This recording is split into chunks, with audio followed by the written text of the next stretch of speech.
तो भाई ये वो पेपर है जिसको दिए बिना आपकी मार्कशीट अधूरी रहेगी, या फिर यूं कहें कि आपकी मार्कशीट सूनी रहेगी।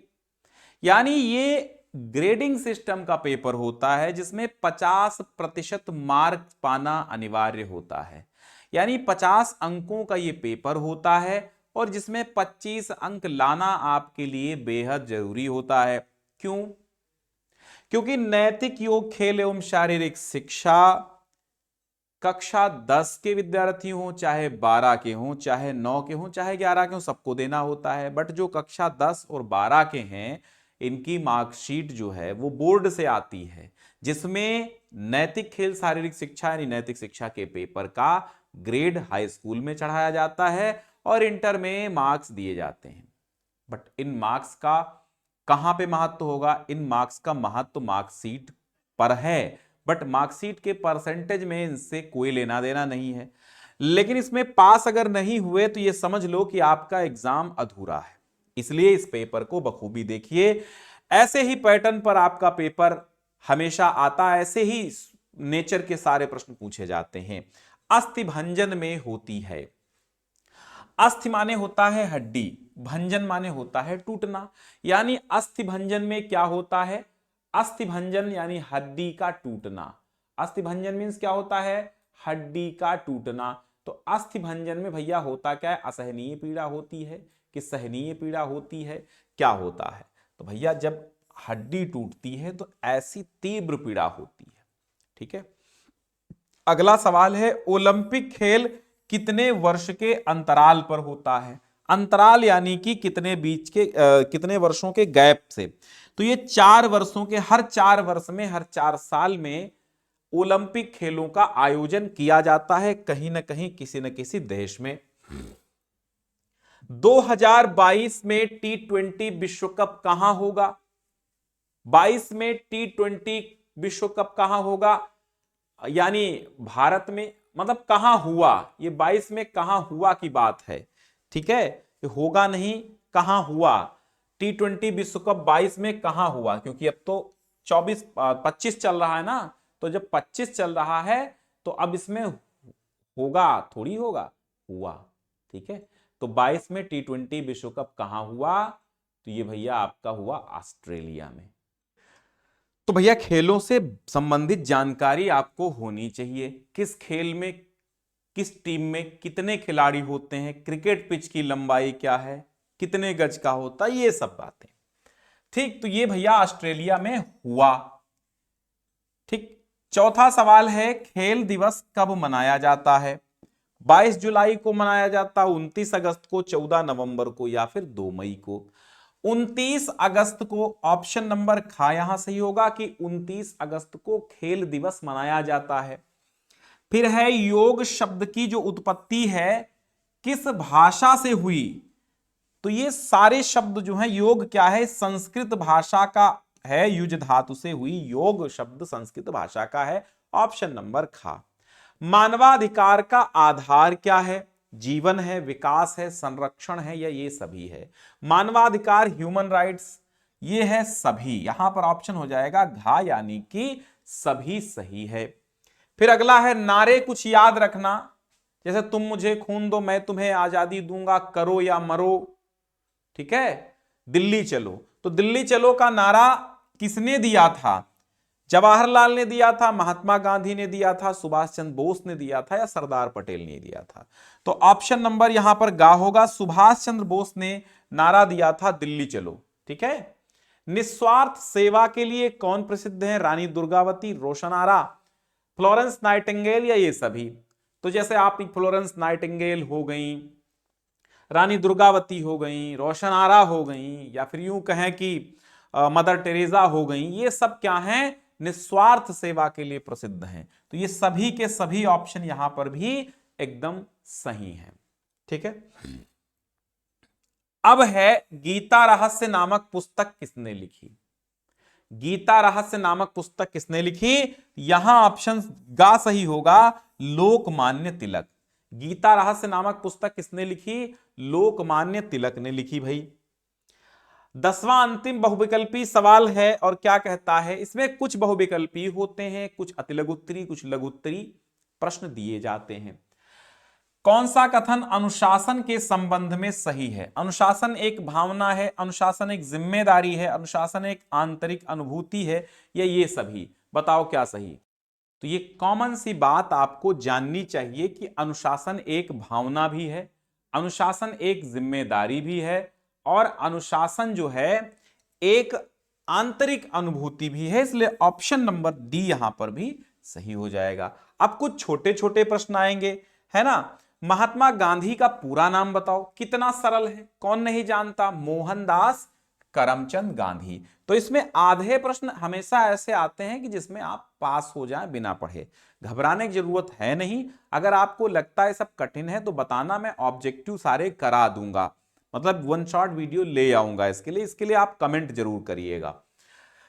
फिर ठीक है, भारतीय संविधान के किस अनुच्छेद में 14 वर्ष की आयु तक के बच्चों को किसी भी जोखिम वाले कार्य से सुरक्षा का अधिकार दिया गया है? तो एक अनुच्छेद 24 है, ठीक है, जिसमें यह दिया गया, अनुच्छेद 24 में। फिर अगला सवाल है कि शारीरिक शिक्षा का एक मुख्य उद्देश्य क्या है? तो शारीरिक शिक्षा का मुख्य उद्देश्य है भैया सर्वांगीण विकास। क्या है? सर्वांगीण विकास। किसका?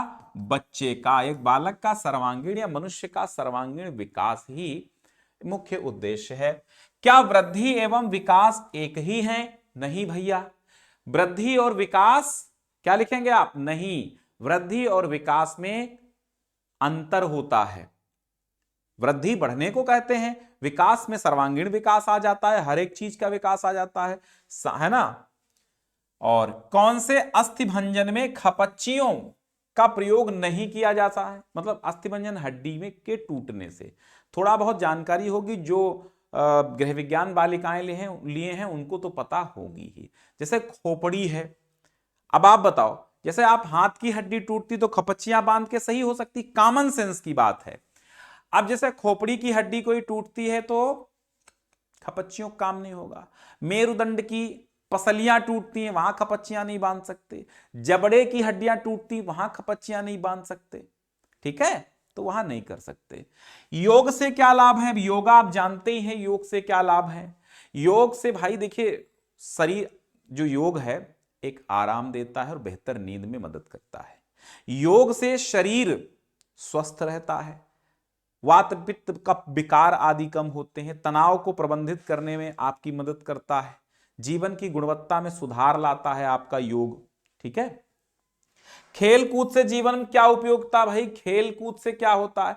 मानसिक, शारीरिक, सामाजिक विकास होता है खेल कूद से, ठीक है। खेल कूद हमें स्वस्थ रखता है, हमें फुर्तीला रखता है, दिमाग की क्षमता को भी विकसित करता है ना। और सामरिकता का अभ्यास करने में, यानी क्षमता का अभ्यास भी कराता है, और टीम वर्क करने का भी एक अवसर खेल में मिलता है। अब नैतिकता का क्या महत्व है? देखो भाई, सिंपल सी बात है, नैतिकता सब में होनी चाहिए।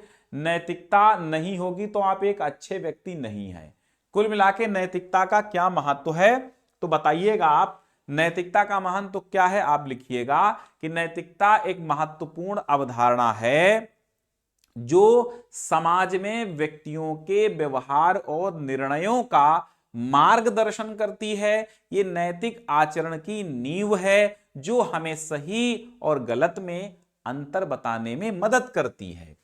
संतुलित भोजन के क्या लाभ हैं? अब भैया संतुलित भोजन के क्या लाभ हैं? शरीर, संतुलित भोजन से क्या होता है? शरीर को पोषण संबंधी पूर्ति करता है, मतलब शरीर में पोषण की पूर्ति करता है, कुपोषण को रोकता है, ऊर्जा के स्तर को बनाए रखता है ना, और शरीर के सामान्य कार्यों को बनाए रखता है, प्रतिरक्षा प्रणाली इम्यून सिस्टम को बढ़ाता है, कोशिकाओं की मरम्मत करता है। क्या? संतुलित भोजन।